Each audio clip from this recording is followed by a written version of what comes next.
Joshua Townsend. I've known Greg since high school. We've been very good friends since high school. I would consider Greg to be my best friend. And some people go as far as to say, as Leanne mentioned, that we are actually twins. For example, one day, years ago, we were running through the Getty Center to try and get to the tram down to the parking lot. Full speed we were running, and somebody just had to stop us and say, "Hey, are you guys twins?" We were at Men's Warehouse a couple days ago, and it happened to us not once, ladies and gentlemen, but twice. So I would say that, to be fair, in some regards, I do feel like Greg is my twin. And I mean that in all seriousness.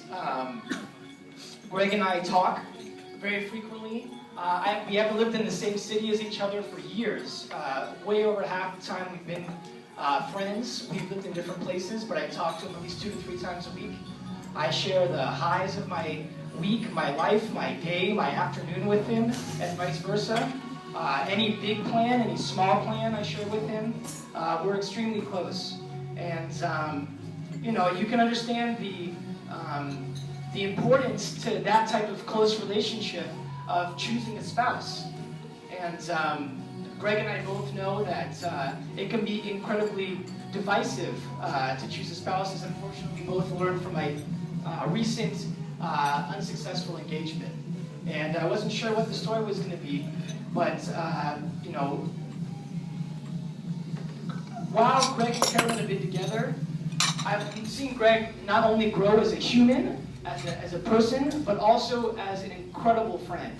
And I think the case in point is my brother recently was diagnosed with cancer. He'll be fine. It's a very curable form of cancer. But I haven't been able to be here, as they said. You know, I live in Switzerland now. And Greg and Carolyn have taken it upon themselves to call him, to visit him, and have offered their place in the beach in Santa Monica to him whenever he needs a chance just to get away and escape. And on top of that, besides the fact that I think Greg has really grown as a friend and as a person, I feel like I've also had another person enter my life who I'm close with, which is Carolyn.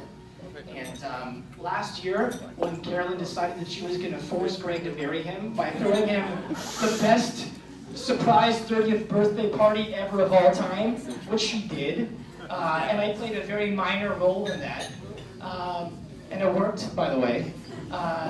Carolyn and I would talk, and we would plan together, and you know, the phone conversations at the beginning would be about planning, but very quickly descended into something deeper, and I think we really started to form something that was special.